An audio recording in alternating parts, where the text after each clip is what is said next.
Yes, bakunzi ba News Lab TV turabasuhuje namwe mwese mukurikira ibibera mu karere k'ibiyaga bigari, reka namwe mbabwire ngo ndabasuhuje cyane. Uyu munsi rero hari amagambo aremereye, amagambo ashobora guhindura isura ya politike ya Repubulika Iharanira Demokarasi ya Kongo atangajwe. Ni amagambo atangajwe na Corneille Nangaa. Uyu nguyu ni umuhuzabikorwa wa AFC M23 yeruye bwa mbere mu ruhame atangaje umugambi mushya wa M23 kuri Kongo.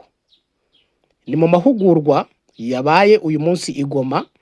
Amahugurwa yarafite insanganyamatsiko ivuga ngo dusenye umugambi w'ikiswe balkanisation, ahubwo dushyira imbere umugambi wa federalisme, cyangwa se kuba leta ya Kongo cyaba igihugu ariko gifite amareta atandukanye.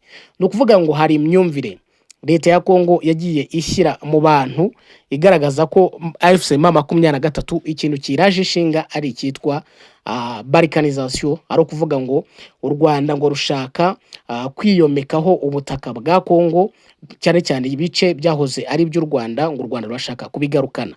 Ubu rero icyo M23 iri gukora, irimo irashaka koza ubwonko bw'abaturage bariye icyitwa nk'ubwo burozi, kugira ngo bamenye ikindi gice cy'igihari, cyangwa se babampari mu ngenge, dore ko bamwe bakunze kugenda bayigaragariza ko bafite impungenge z'uko uyu mutwe ngo waba ufite uwo mugambi na neza ubifuriza, ahubwo ari uwo mugambi.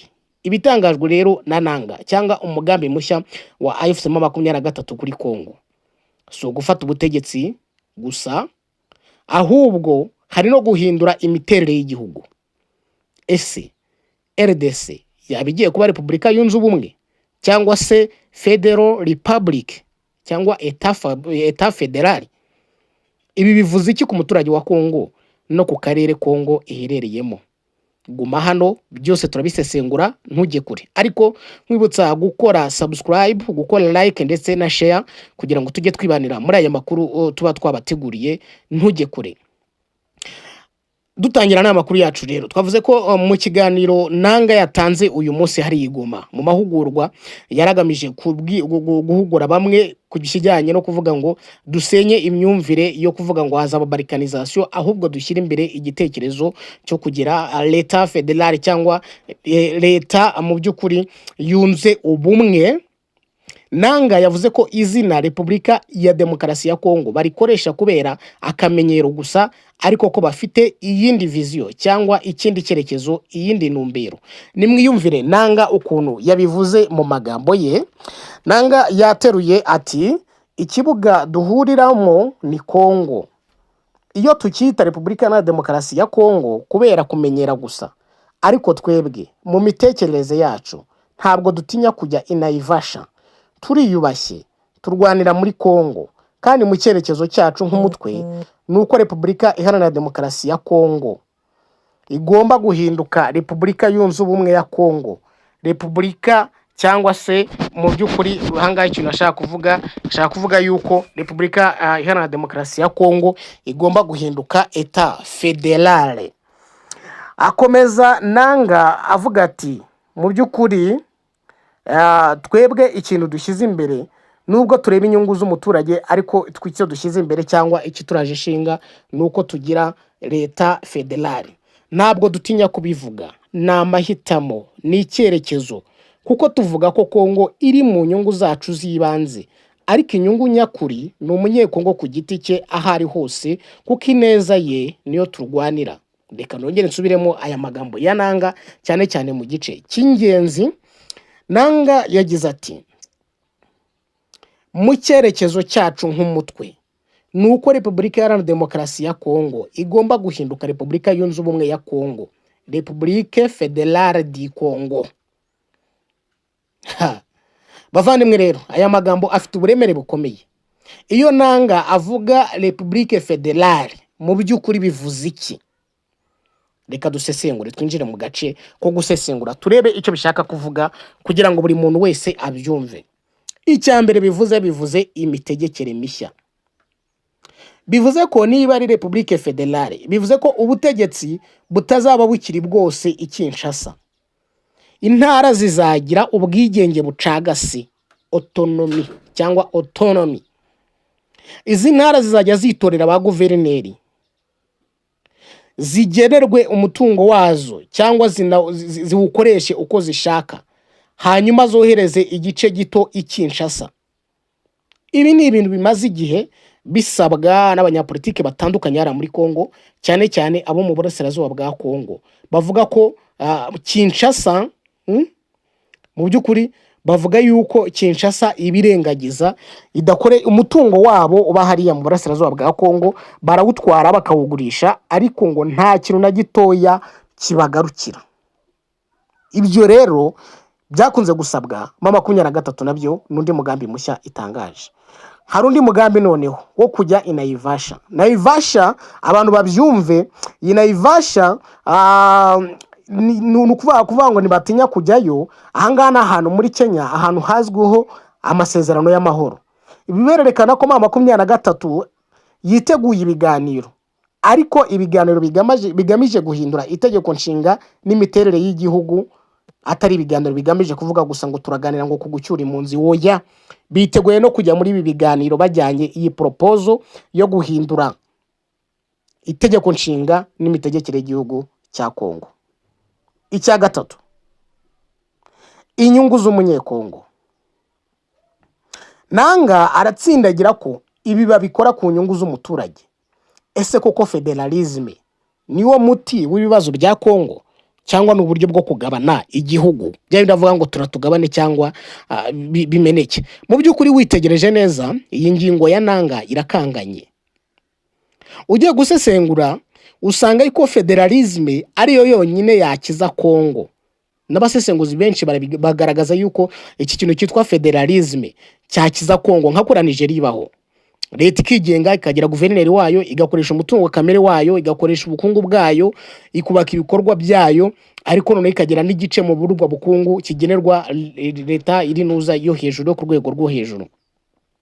Abasesenguzi bakunda kugaragaza ko federalisme ari cyo gisubizo cyonyine cyakiza Kongo, kuko ni igihugu kinini cyane, ku buryo ibintu byose bidakwiye kuba bishingiye ku Kinshasa. Abandi bakavuga bati oya, ibyo no gushaka gucamo igice cyangwa igihugu ibice, ibyitwa nyine ngo niruza ngo ni balkanization, ngo igihugu gicikamo ibice. Banyekongo bavuga ko ngo Rwanda rushaka gucamo ibice, ngo hanyuma ngo Kivu ngo akaba Republika ngo ya Kivu ngo yigenga, ngo Rwanda ngo rushaka ngo kuba rwagenzura. Ariko se reka turebe, wowe dukurikiye uri mu karere k'ibiyaga bigari, cyangwa se uri no muri diaspora, wowe uri Goma, uri Bukavu, cyangwa uri Kigali, uri Burundi Bujumbura, uri Tanzania, wowe ibi bintu urabibona ute? Ese mu by'ukuri RDC ihindutse federale byakemura ikibazo cy'umutekano muke mu burasirazuba bwa Kongo? Hano habarirwa ubundi leta ya Kongo mbere yuko M23 itera habarwaga imitwe irenga 200 yitwaje intwaro. Harimo imwe yishyize hamwe baforma icyitwa Wazalendo. Ese mu by'ukuri weho birebye urabona kugira iyi federalisme cyangwa etat federale nka kuri Nigeria ibaho byakemura ikibazo cy'imitwe itwaje intwaro mu burasirazuba bwa Kongo? Nshaka kubona ibitekerezo byanyu hasi muri comment mumbwira uko mubyumva, ariko nanone nimwibagirwe gukora subscribe kugira ngo mudacikwa nandi makuru n'isesengura nk'iri tuba twabateguriye. Iyi ngiyi mbamenyeshe yuko ni Newslab TV, televiziyo yawe ikugezaho amakuru asesenguye iba yaguteguriye.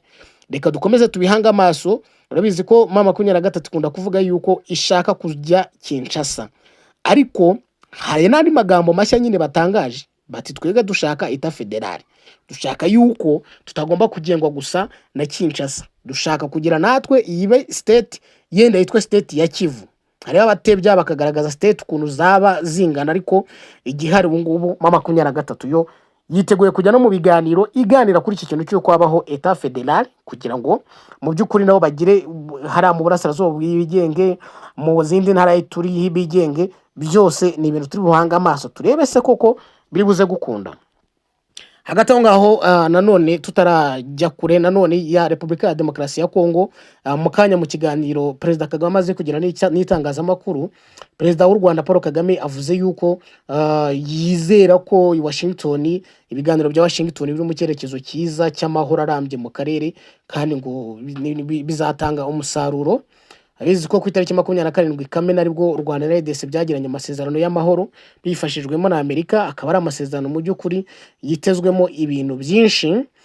Bikaba rero Perezida Kagame avuga ati cyo guhurira i Washington byashoboka tukaganira tukemeranya cyangwa tukagira ibyo dusinya. Ni intambwe nziza, ni intambwe nziza mu myaka yose yabanje ntihabayeho ikintu nk'icyo. Twabonye abantu basura u Rwanda na Kongo bakihutira muri Loni mu kanama gashinzwe umutekano bagatanga amatangazo bagatora imyanzuro, atari ko niyo mpamvu mu myaka ya mbere twatakaje igihe kinini nta kintu gifatika tugeraho.